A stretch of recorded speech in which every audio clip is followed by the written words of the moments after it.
Okay, now we have sound. Now we have sound.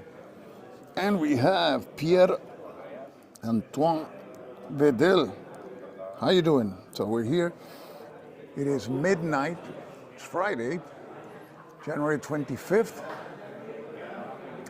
And this is open until anybody wants to leave, actually. There's a substantial group in the background. We're going to be going over there.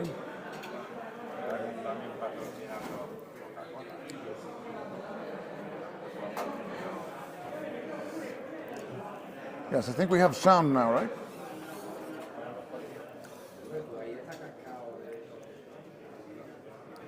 I think we have sound back, yeah. At least that's what these bars here say. Pretty good, okay. So let's walk around the tables. We have the Santa Cruz brothers just arrived. They have headquarter games, so they are setting up their tables. You have here the Napoleon's Spanish Ulcer. It's a two-player block game about the Peninsular War, it starts in empiezan en 1807, ¿verdad? 8. It starts in 1808. So you have in May. So you have the whole conflict in Spain, because that then poured into France, and it's a two-player game by Bellica third generation. So that is one that we will be keeping an eye on. It was here last year. These are the tables for Dracoideas. This is one of the games that they are about to publish soon. It's called Hispania. They publish some very clever small games. They also publish these card games where you have to guess where the opposing forces are. Scope, U-boat, and Scope Panzer. They have also Scope Sniper, Stalingrad. Here, they have also Fury in Guadalcanal. If you remember, that is a game originally published by Revolution Games. So that's the Spanish version. And this is one which is it's going to be published soon. So if you like Robin Hood games, I have a few Robin Hood games. I have the old Robin Hood Avalon Hill game, very tiny one, which is really good. So this is Historic Calm, Sherwood. So we'll be seeing that one opening up tomorrow.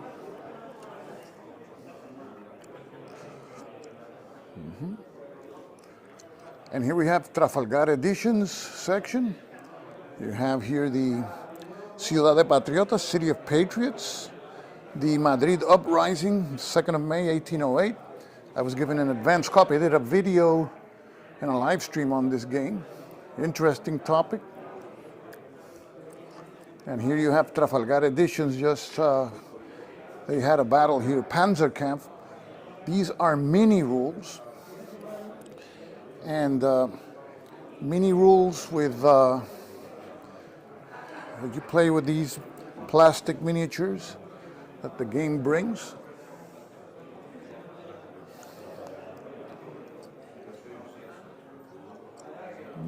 Lost signal. It says we have signal here. Okay. See there the tanks. Seems like the Germans had the better part. Oh, there's a lot of Soviet tanks there too.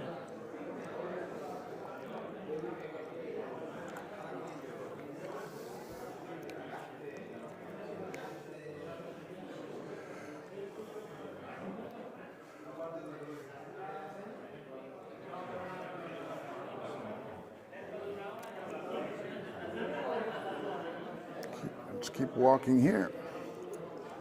Have more Trafalgar Editions, another City of Patriots there. You have Tactical Commander, tactical game World War II. I think I did a video on that one too.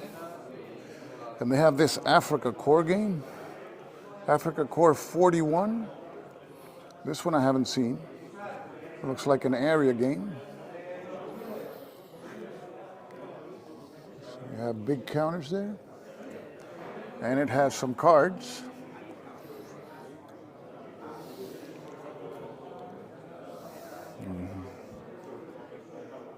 Robin Hood broke the stream. Yeah, probably. And we have here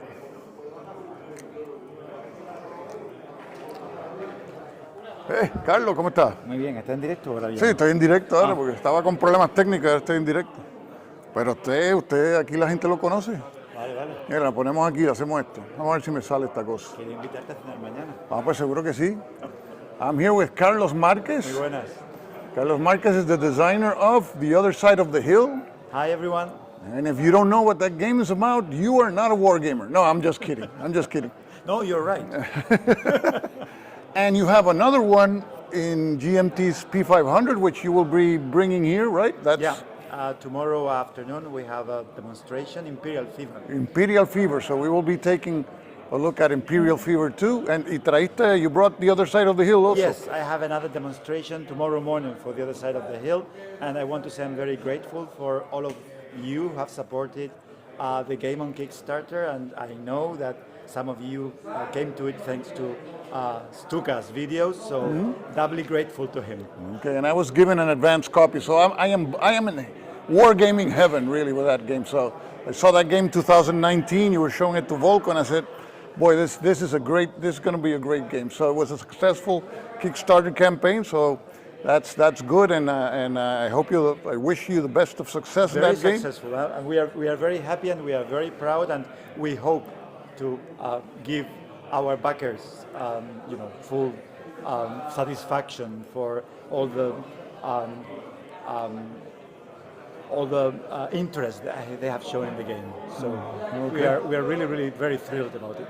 Okay, so we'll be keeping in touch, watching the action tomorrow on both games, and it's great to have you here again and see you again at the Bellota Con, Carlos. Thank you. Okay. Let's go back to our camera there. That's Carlos Marquez. So we have our... And Pierre says hello to Carlos. So let's continue moving around the tables. This is like Order of Battle. I think this is part of Eylau. So for you Napoleonic buffs, the serious Napoleonic buffs, this seems to be serious treatment of the Battle of Eylau, published by Sound of Drums. We have counters there wrapped in plastic. See if we can get some detail on the counters here. Let's see if we can get some close up. So you see the detail there, nicely done, the leaders. So these are battalions, some companies. La Salle, color-coded, I suppose, the formations. And these are like 5/8 of an inch, and they look really thick. So we have also orders of battle here. We don't have the map out, but you see some player aids, fire combat table. Have these big order of battle sheets.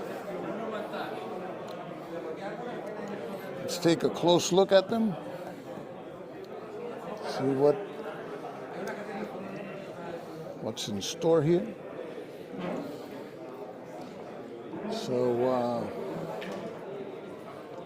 zoom in, and I can sit down, take a break.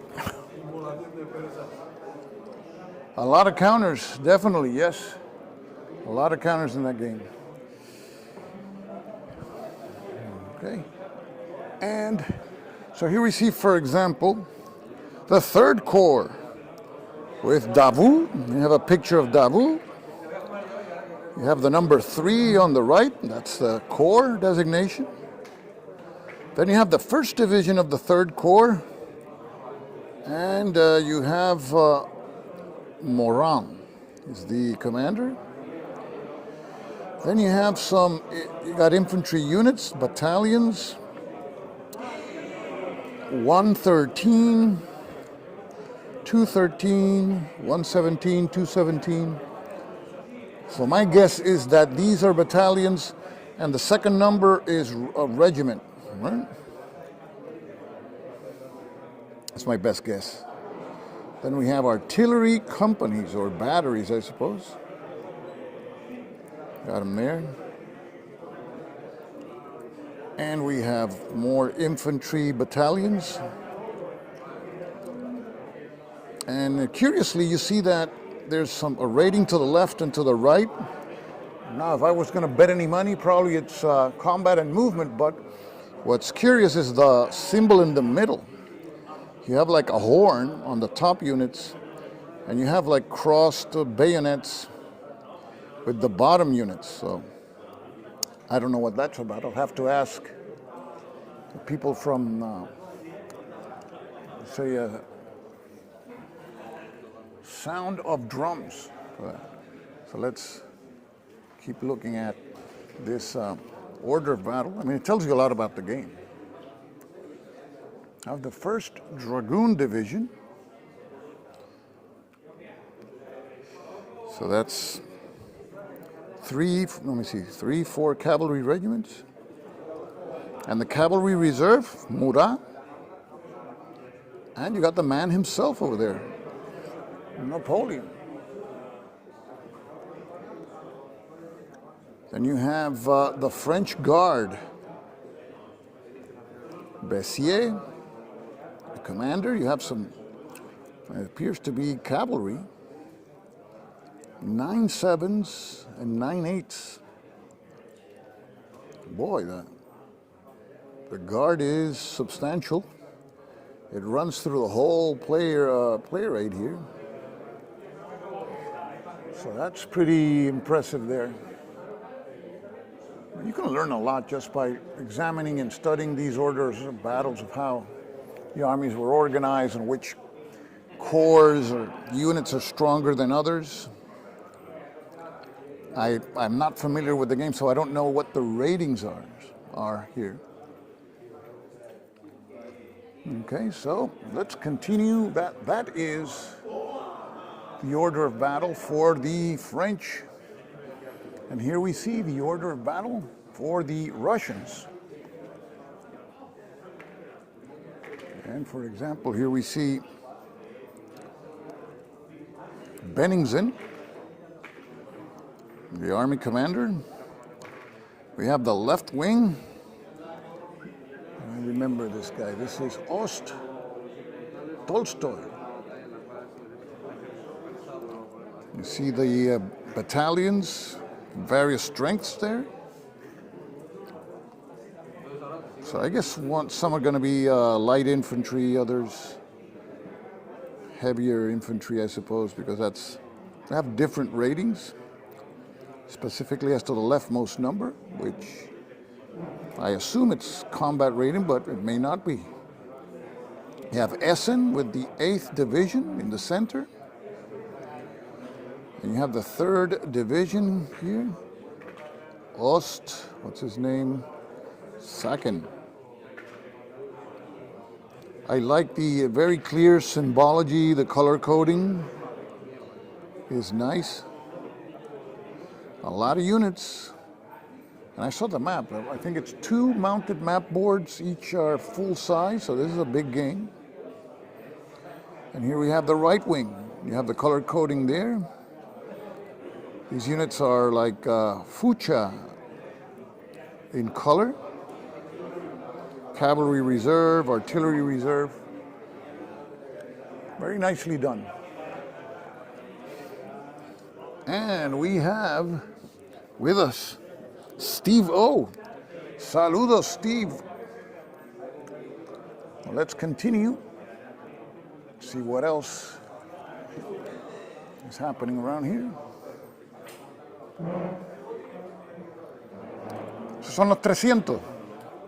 ¿Es el de los 300? 300, tierra y agua. 300, tierra y agua. 300, land and water. That's a game by Dracoideas. I think that's the Greeks against the Persians. Oh, we have Alao here. We have the full game mounted. So let me see if we can, without dislodging anything, see if we can see what's going on here.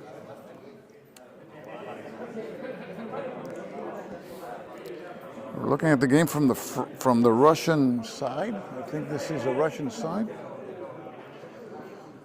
So you see there some French units crashing the Russian left.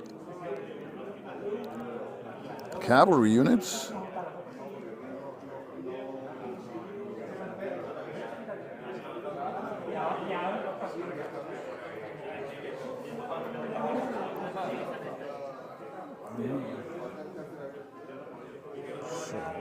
A lot of counters, and I like the palette of the map. It's a winter battle.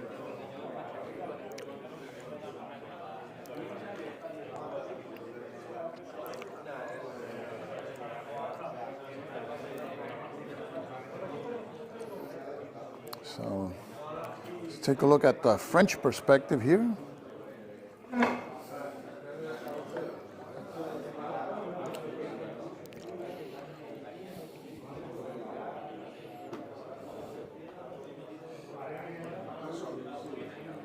Let's give it a close-up.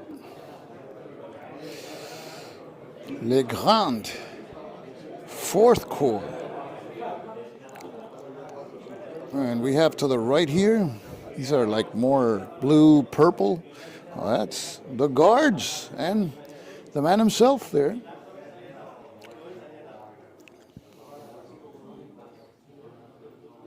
And here we have Laval, or Level, or Laval, I think.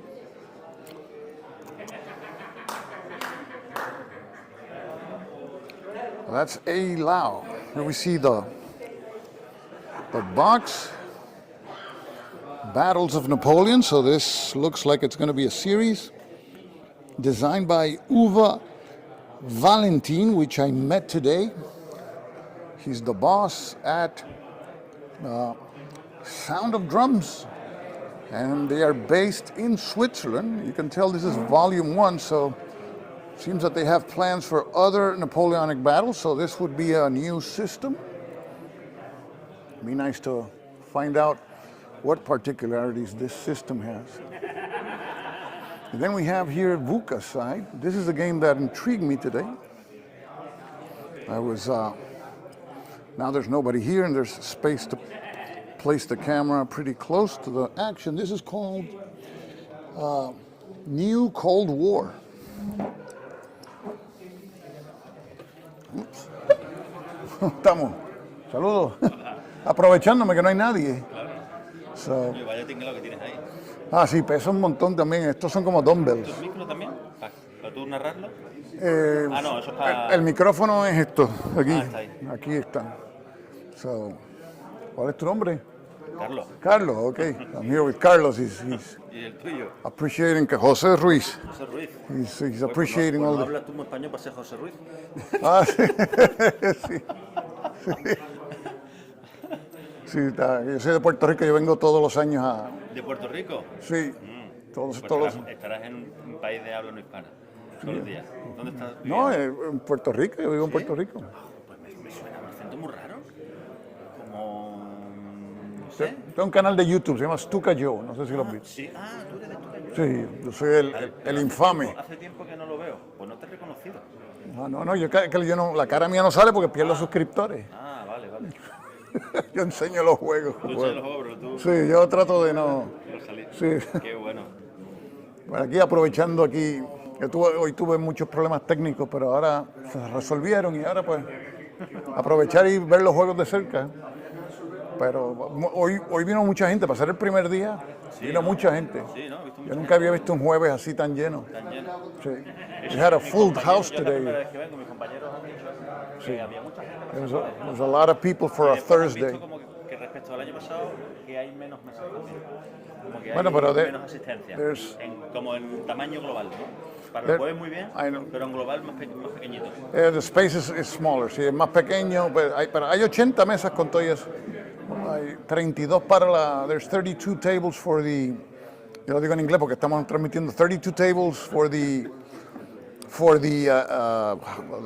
game companies, and lo que queda 48 para el que quiera jugar otra cosa, que no sea los juegos de la... O sea, que yo voy a salir ahí también. Está saliendo, pero está saliendo tu voz. Porque tú quieres salir para la posteridad. No. Ok.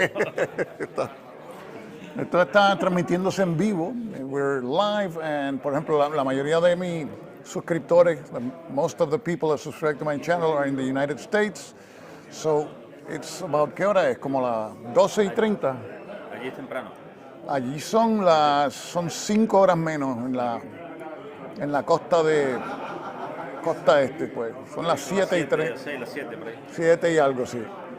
Y en California pues van a ser como las 3 de la tarde ya. Así que cuando todo el mundo está durmiendo aquí es que aquella gente está haciendo algo. Están trabajando allí. Sí. Y aquí aprovechando, viendo los juegos nuevos. This is a new game from Buca. This is New Cold War. Y tiene una particularidad extraña. Tú ves esos 4 espacios ahí en el medio. Yo estaba viendo, I was watching the players. What they do for each turn is that they place a card face down. Ellos ponen una carta cada uno boca abajo y después lo revelan, y de ahí en adelante es que se resuelve el turno de alguna forma. Tiene ese elemento de incertidumbre, pero se ve muy interesante. Tiene... Fog of War, ¿no? Niebla de guerra. Sí, y me encantan estas cositas. These things, this looks so nice and so easy to handle. Se ven súper bien, these discs. Y aquella es la Comunidad Europea. Está la Unión Europea, Estados Unidos. ¿Y aquellos quiénes son? Esto es China y eso es Rusia. China y Rusia, Claro. got China, Russia, European Union, and the United States. Qué bueno, tío. Ostras. Es como el New Twilight Struggle, la Guerra Fría, it's a new Cold War, Pero de ¿cómo ahora, se llama? la De ahora, sí. Vamos, de hecho estamos medio bien enfrascados ahora mismo. ¿no? Sí, ahora Ahora estamos a tope, ¿eh? estamos a tope, sí. Sí. Así que hay que jugar el juego antes que se acabe el mundo. So, play the game before the world ends. 2019, ¿eh? So the game is from 1989 to 2019. Desde la caída del muro de Berlín. So if this gets published in 2 years, you'll probably see an expansion up to where we are now. So it looks very nice. Buca hace juegos muy bonitos, muy interesantes. Sí, Estupenda. sí. ¿Tú sabes si mañana hay alguna demo de este juego? Sí, hoy lo estaban jugando y tenían 2 mesas. They have 2 tables. Sí, eso lo seguirán jugando porque yo hablé con Patrick. This is next in line to be published. This is going to be published soon by Buca. Lo van a publicar pronto. O sea que van a estar demostrando. They're going to be demonstrating the game here. They have other games, pero le están dando más publicidad porque this one is coming out soon. Tiene una pinta estupenda. Sí, se ve muy Los bien. compis hablan muy bien de esta editorial. Ah, sí. Sí. Sí, no, estamos. Hemos estado ahí viendo. Son nuevos y tienen juegos muy interesantes ya. They're a brand new, relatively new publisher, and they've made strides with very interesting games y very different kind of games. Muchos juegos distintos, de distintas épocas y distintos sistemas. So, Patrick knows what he's doing, obviously. He knows the young guy. Patrick, yo le entrevisté a Patrick, and he told me his first game, I think, was Axis and Allies.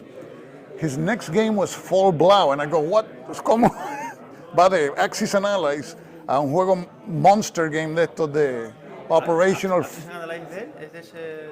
No, que el primer juego, cuando él jugó un Wargame, primero fue Axis and Allies, y his second game he played was Fall Blau. I think Fall Blau is by, I don't know if it's Compass or something, one of these monster, huge operational games, un juego operacional de estos monstruosos. Y yo, oye, pero qué clase de brinco de Axis and Allies a Fall Blau, man.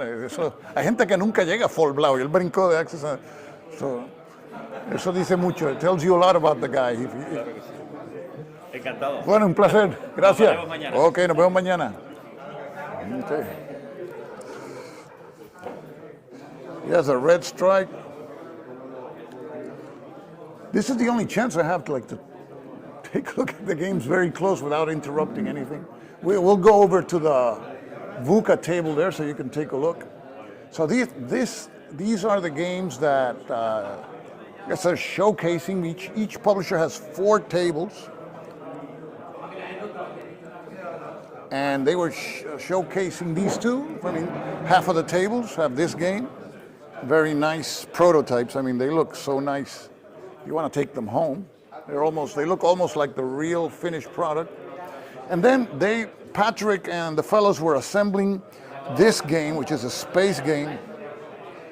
Well, this is in development, 4th millennium. And you have this like the center of the universe area, and then you have some spirals. It's all in hexagons. Of course, this is a prototype map. And I know nothing about the game. I just saw them playing it. You have the Rayonite Republic. So you have the polythean plurality and the order of the Orionian. So you have some more civilizations. So I guess it's the kind of game which each civilization has their own particular characteristics. Draconian Dominion. So I guess Luis from Dracoideas would take that one. Draconian Dominion. This one is Terran Confederation. So that's us probably, the Terrans. And then the green is Neoprini, Neo-Democracy. Then you see the units there. They are hexagonal shape units. And obviously facing appears to be important. And that's all I can contribute from this game.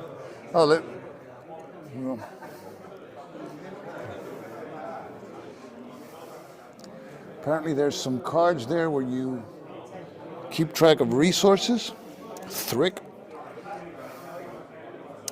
So let's go now to the table with the games. These are games obviously that you already know. And you have Operation Theseus there. We have Crossing the Line, Aachen, 1944, Red Strike. And this is a 5-inch box. So it's, is this the thickest box so far in a war game? It may be. Remember when we used to say 3-inch, man, those are whopper boxes? That's a 5-inch box. And when you see the box compared to Bismarck, which I think Bismarck is 3 inches, you can see that Red Strike has the upper hand clearly there. Then we have Frederick II, the Great Christ of Frederick II. We have here another Chase of Bismarck. Traces of War, which ignited a series. So Traces of War, this is about the campaign in Ukraine. Game by Tetsuya Nakamura, but there's another Traces, and I can't remember off the top of my head, that is on its way. Donnerschlag. I did a video on this game, Donnerschlag. This is it's the effort to relieve the Stalingrad pocket. And Task Force. And this is a game by Jinichiro Suzuki. So we're seeing more and more Japanese designers with their designs being published by European companies and I think American companies also. That game, I think the Guadalcanal Fury game was published by, it was made by a Japanese designer. And we have Nak Paris, 1914 by Bertrand Mounier. So this is the table with the games from VUCA Simulations. And here on this side, I think this is still VUCA, yep.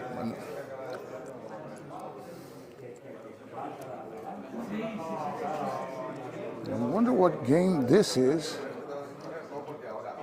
Paulus's Sixth Army. Never seen this one. I think this is another Japanese design. I think that's what I heard. So this is Paulus's 6th Army. See if I can get the turns. When does this start? We got the turn record track here. So the first turn, it's okay. It starts in November. This must be Operation Uranus, when the Soviets unleashed their winter counteroffensive to encircle Paulus's army in Stalingrad. By the perspective of the map, I'm trying to locate where Stalingrad is.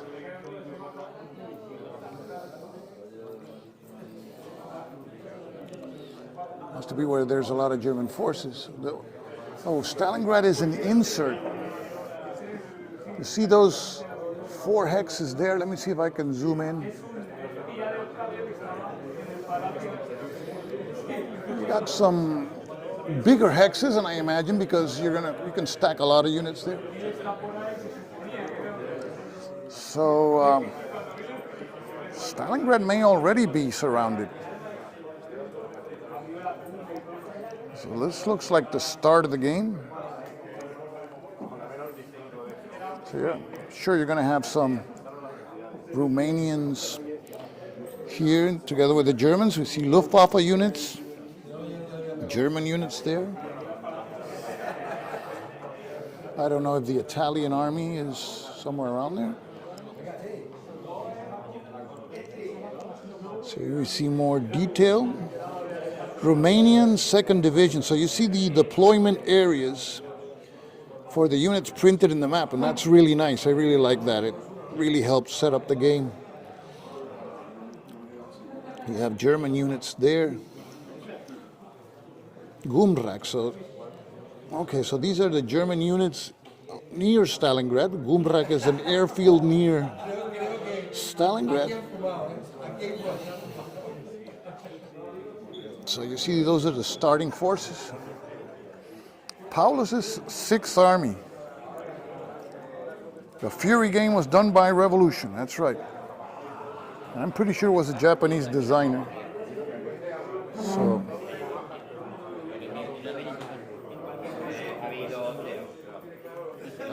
we got Pax Pamir going on here. That's a classic. And we have here Red Strike. So someone is brave enough to play Red Strike. So you see one of the maps. See all the tracks. And you see that the box have counter trays. I don't know what brand of counter trays they use there, but counter trays are being used to the max there. It's a huge game.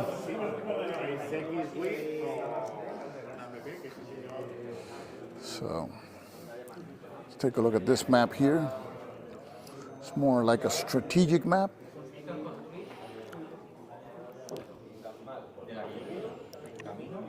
Okay.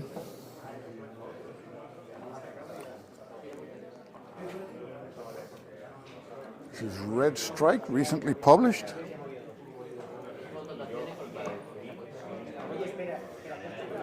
Here we had Plantagenet, but they picked it up.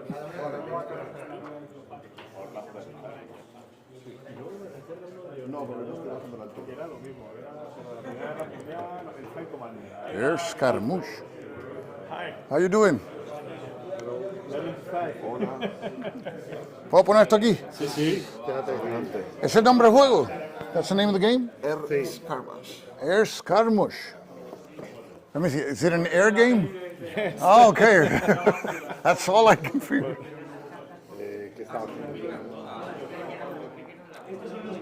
It's a board game with an application. Oh, you use an application. Yeah. Is it tactical? It's tactical. Sí. Tactical. Oh, I see. It's modern. You got the jet fighters there. Let's zoom in there so you can see. Vale. Venga, nos vemos. No, yo disparo. Ah, vale. Yo no, aquí han disparado también. ¿Ah, sí? Tú has disparado también. No, yo no. ¿Por qué me ha lanzado eso? Porque yo le he pegado sin querer. It uses an Te app habrá agotado uno. Vale. ¿Tú has disparado desde dónde? and Yo no voy a tactical game. ¿Sabéis? Entonces, yo he disparado aquí. Venga, pues empiezan los disparos. Well, the trays we saw cube for me, yes, probably. Pretty sure those are the ones. Vale, ¿cómo va la resolución? ¿Tiene enfriado? Yo sí tenía enfriado. Sí, yo también. Sí, para... No, pero tú has disparado con el cañón. No, con el cañón se nos Ah, no, es verdad, has disparado.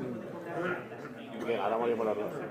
Vale, como tú pasas la línea de escape, Y tú la mía, claro, yo disparo con 6. Cada Aunque misil esté tiene enfriado. sus reglas, entonces, y tiene su alcance. Entonces, si estás en el alcance, cuando empieza el movimiento, pues disparas, o sea, tiras el dado. Y ahí, ¿Dónde lo ponen? por ejemplo, el AMRAM es maravilloso, porque es... Si estás, impactas o puedes disparar. Otros misiles ya tienes que estar... Otros misiles no hay tanta certidumbre. No hay tanta certidumbre. Claro, tú lo pones a enfriar. So the app tells you now. See if we can take a look at the app, because the app is pretty interesting in itself. aquí el cementerio y un misil de vida. No, bueno, no tiene por qué. Here you see the app. 3 para adelante y una para la izquierda. Pero no resuelves primero los disparos. So you use the app to resolve the missiles and to try to avoid missiles if you're being shot at. See the position and the heading. Vale, como has pasado la línea, solo es con 6, pero no están enfriados como...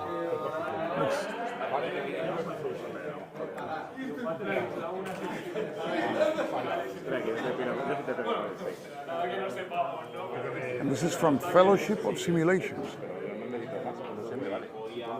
Y este es de Fellowship of Simulations, este juego.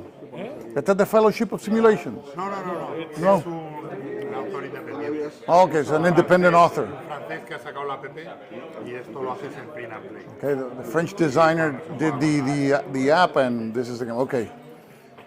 Cool. Air Scaramouche. Can only see it at the Bellota. Very interesting. So you have another game with an app in addition to U-Boat. I finished playing Nevsky. We have 2 tables here of people that are playing Paths of Glory since early today. So they're going seriously Paths of Glory, which is a classic.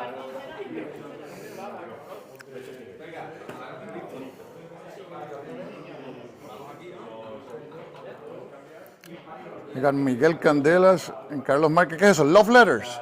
No, relajando. Este es... Los últimos días de Cleopatra. Un Oh, nuevo es- prototipo espérate, que ese es tengo, nuevo. pero que está en fase inicial. Ah, ese es de los nuevos. Este es recién salido del horno. The Last Days of Cleopatra. So Mark Anthony tiene que estar por ahí, me imagino. Por supuesto. Okay. Aquí le tienes a Marc Anthony. Got Mark Anthony there. En Cleopatra está muy hecho. Qué muchos problemas snake. causó esa mujer, bendito. Cleopatra is a snake. Octavius had to come all the way from Rome. Así que they're setting up this one, and this is the other one that I'm going to set up tomorrow. Este es el de la Servicio de la República. Servicio de la República. So the Service of the Republic, it's a game of the Spanish Republic. It's a game about espionage, trying to get resources for the Spanish Republic, which really needs it for the Civil War. So you have things happening in the United States, here I think in Mexico also, you have all over Europe. So we're going to be asking tomorrow, Miguel's going to be showing this game also. We're going to take a look at this game, Al Servicio de la República. So enjoy your setup of Cleopatra, the snake. No, ¿cómo que se llama? Los últimos días de Cleopatra. The Last Days of Cleopatra. Spoiler.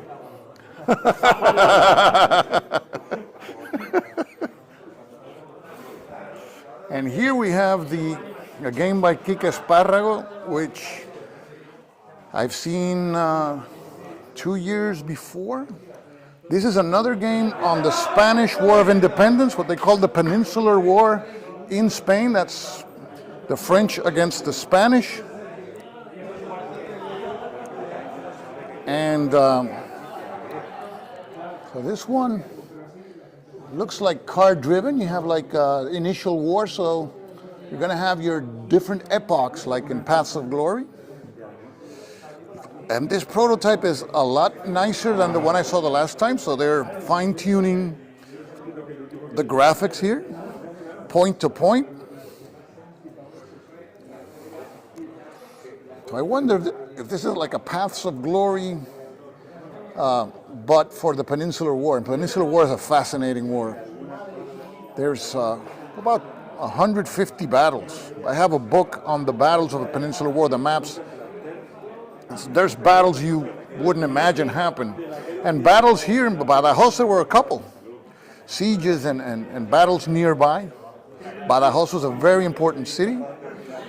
See, we can focus here, and you can see Badajoz there. You see Elvas. Elvas is right next to Badajoz. I was in Elvas like 3 days ago. Beautiful little town in the mountains with 3 or 4 forts nearby, because Elvas would guard the entrance to Portugal. So it's a very strategic town there. A lot of fortifications there. And you see the fortifications there, you see Moorish fortifications like in Badajoz, which then in the 19th century, they built extra fortifications surrounding those. So that's Moorish fortifications come from the 700s.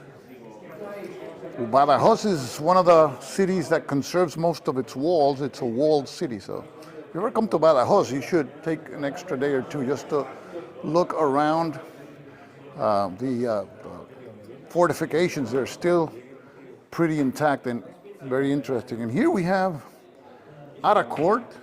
This is MPMP and Ardennes too. So they're playing these two MPM multi-man publishing games.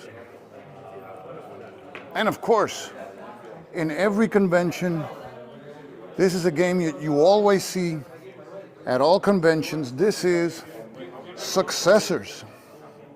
And this is the edition by Phalanx Games, which has a nice minis. So there's an Avalon Hill edition, which is the original one, that has standees, but these minis are just fantastic. Let's take a close look at the minis. I'm not a big fan of minis in wargames, but these denote, I guess, special units, so I don't mind these at all. And I mean, these are so nice. Let's take a closer look there. So these are Alexander's generals there. They have some numbers. I don't know what they mean. Some of them are Alexander's generals. Of course, there's like a siege tower. Very nicely done. Phalanx. This is a Phalanx game. Successors. Yes, and the British were involved in the Peninsular War, and they besieged Badajoz once and then and the besieged forces were the French, and then in a prior occasion it was the French besieging the Spanish in Badajoz. So let's go this way here.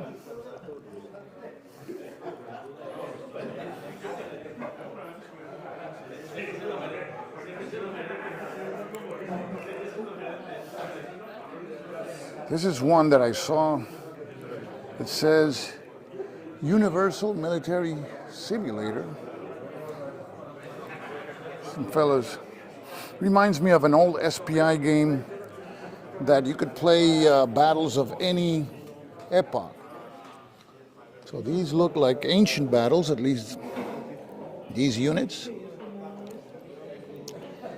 Reminds me of Commands and Colors. You have the hexes, you have the tiles, the terrain tiles, unit. And I guess the standees are the leaders. That's my best guess. You have the ratings outside of the map in this chart here. Don't know which particular battle they're playing. And of course, the game that caught my eye when I got here, Bebeyotacon, which fortunately my friend Francisco Javier knows it pretty well, so he's gonna talk to us about it. Maybe see if we can catch him tomorrow. But a lot of people are playing this game. El Rey Planeta, the Planet King, that's Philip IV.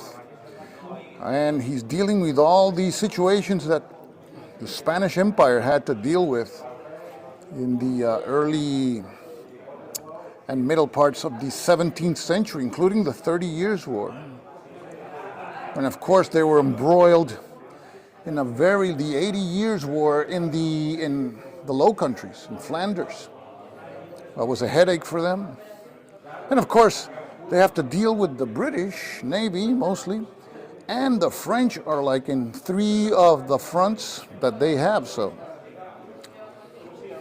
the game has cards for events, cards for important writers, scientists, cards for military leaders, cards for the queens or the wives of Philip IV, and cards for his lovers also.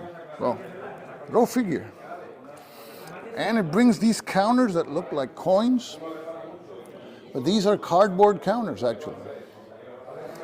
And they bring some of the most beautiful counters that I've seen. I'm going to give you a close-up because I was kind of struck by the counters here. So let's see. I'll give you a close-up there. So keep on going. See Nassau and Trump. It's very nice. Nicely done. You have more counters here. Del Morro.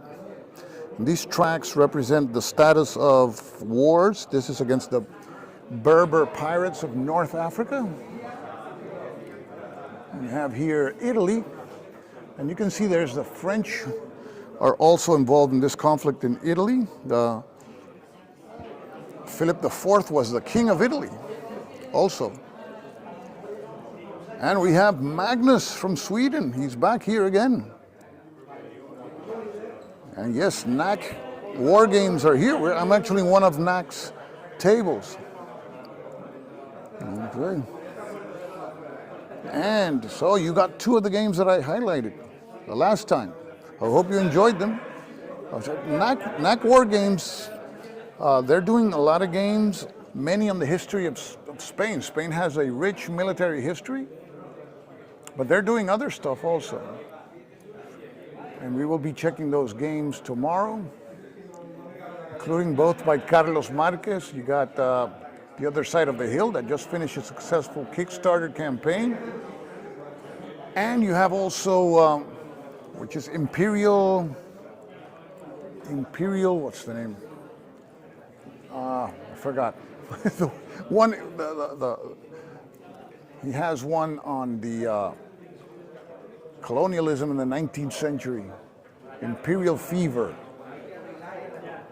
So it's like the Pax Britannica game from Victory Games, but without the accounting degree that you need to play Pax Britannica, because it's so the one you got is The Other Side of the Hill. Wonderful, yeah. That's a unique game, and I hope it sparks a new type of war game where the players play factions within a belligerent in a war. So we're all Russians, we're all Americans, we're all British, we're all Germans, stuff like that.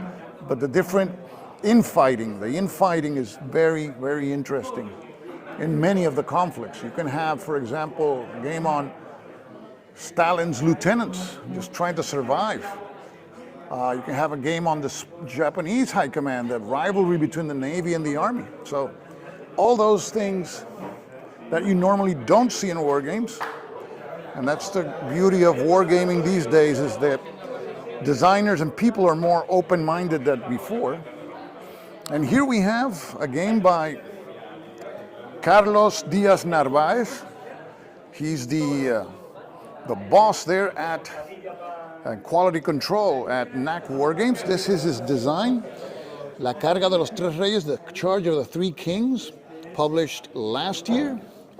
It's the Battle of the Navas de Tolosa, which is a decisive battle to expel the Moors from Spain. And this is a game that I remember when I came to the Bellota Con in 2019, he was playtesting it, and Volko Runke actually played it with him. And I even have video footage of that. So it's really nice to see how a game develops year by year. You see many of these games that I saw before, but you see them improve little by little. Now we're entering, this is Nuts Publishing territory. Nineveh, published fairly recently. The Battle of Mosul, I think this is 2017. Block game. It's been well received. I have a copy, but I haven't opened it yet. And this is one that I asked Florent, who's the boss at Nuts. They're going to republish this game, Phantom Fury, which was sold out. This is the Battle of Fallujah. And the map is really interesting because it's like point to point, but adjusted to the urban terrain there. So, very, very interesting game. So that's going to come out, he told me, April or May, so that's an instant purchase for me. Phantom Fury. And then this is Saigon, and I made a video, I think, area movement game about Viet Cong units, and they infiltrate into various provinces. The might of the US Army this time, so you're depending on your own forces and some aid you get in the form, I suppose, of some, not fighting this one.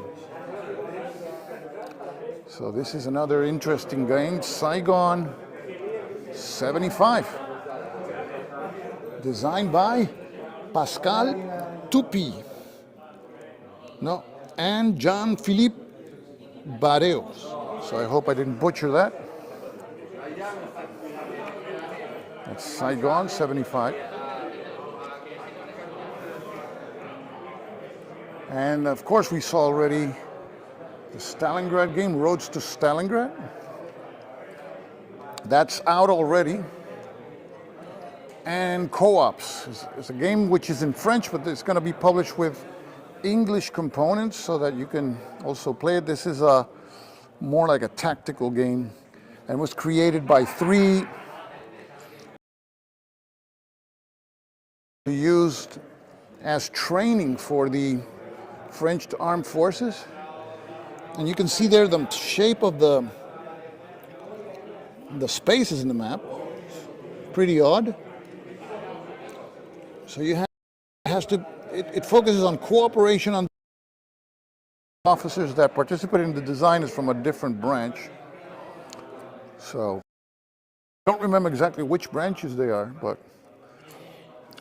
you get my point. And of course we have Port Arthur, which we took a look today, but the game was not set up.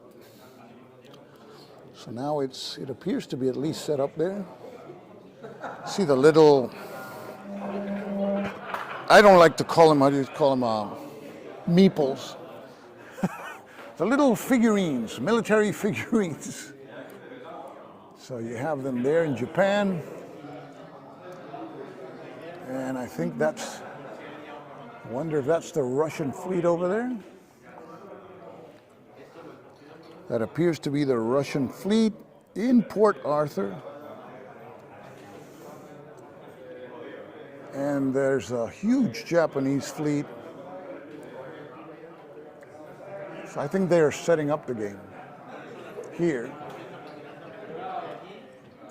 So the game focuses a little bit more on the naval side, and I know the land war is abstracted a little bit with that track there. So you're going to focus more on the naval side of the campaign. And I don't know if the game brings this, but this is a really, this is by Dracuidea. So this is Luis Hernandez's creation here. You got a dice tray, which is made of canvas, really nice. So let's give it a test. That's great. It muffles the sound of the dice. So your wife won't know you're playing a war game at 3 a.m. That's good. And it has the Japanese flag, so I suppose there's other ones. And this one, of course, fits right in with the game. So this is going to be played, and curiously, this game is going to come out at the same time that Dracuidea is publishing the same game in Spanish. So this is the English version by Nuts Publishing. It's a small map.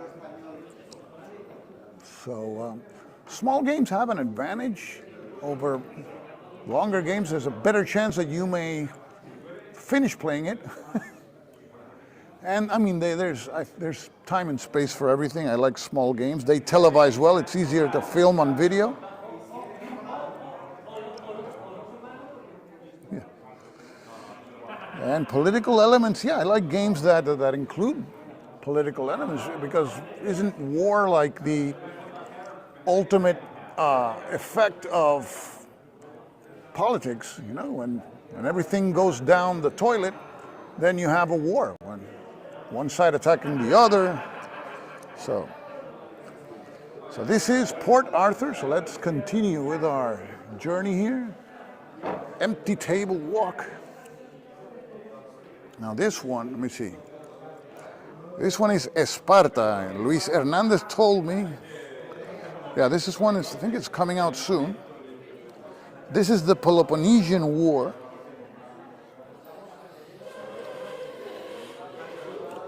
I think it is, yeah. Because you have the different Greek city-states. You got Thebes, Corinth, Sparta in red, Athens in blue,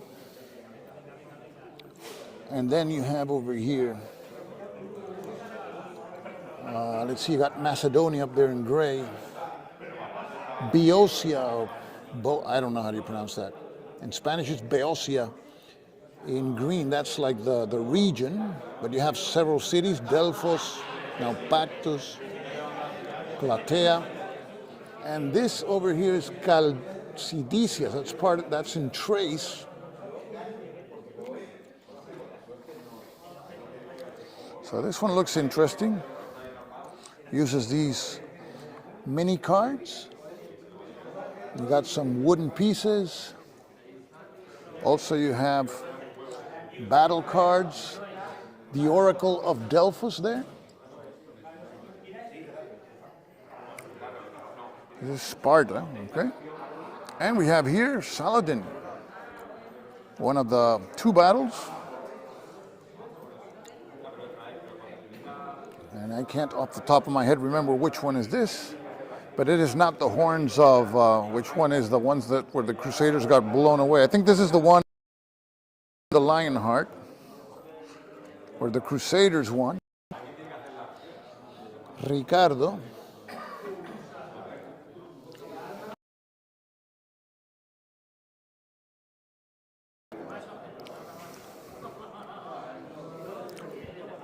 I think it's Arsuf. I think this is which are the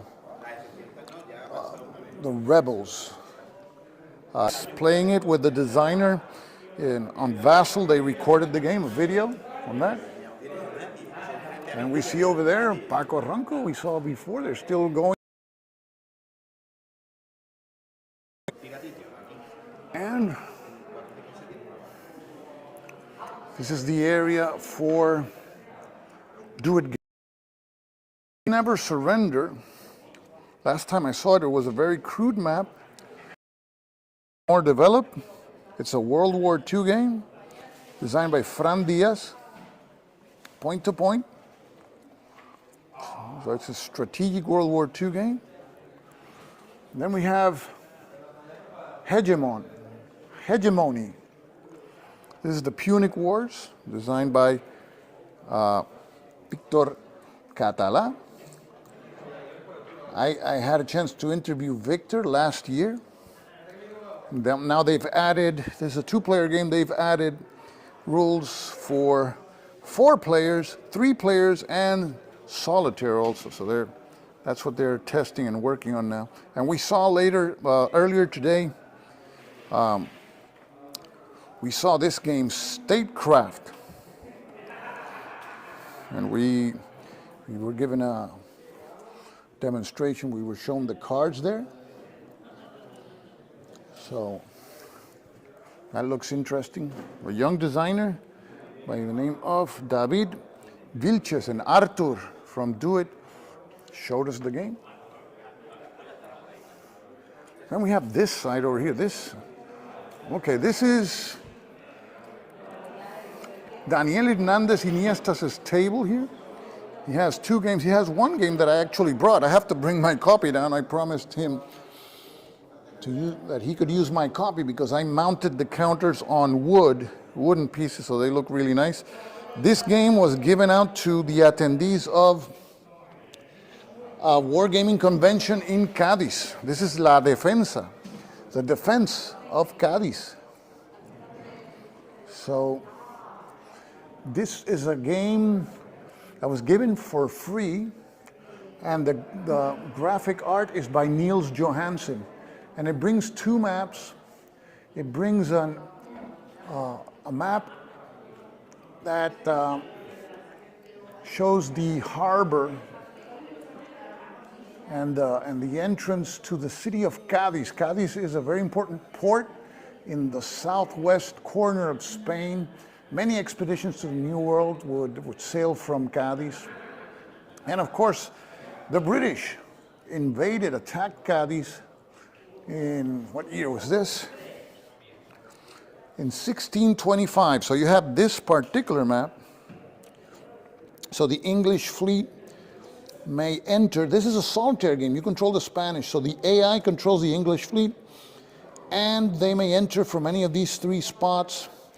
They have to negotiate these forts that the Spanish have and their artillery. And then, if they do so, they enter the game goes to phase 2, the tactical phase, where it is resolved here in the map of the city of Cádiz. And you see the center there and the types of spaces. Some are fortified, other are just regular spaces. And you see the numbers there. That is used for the movement of the British forces.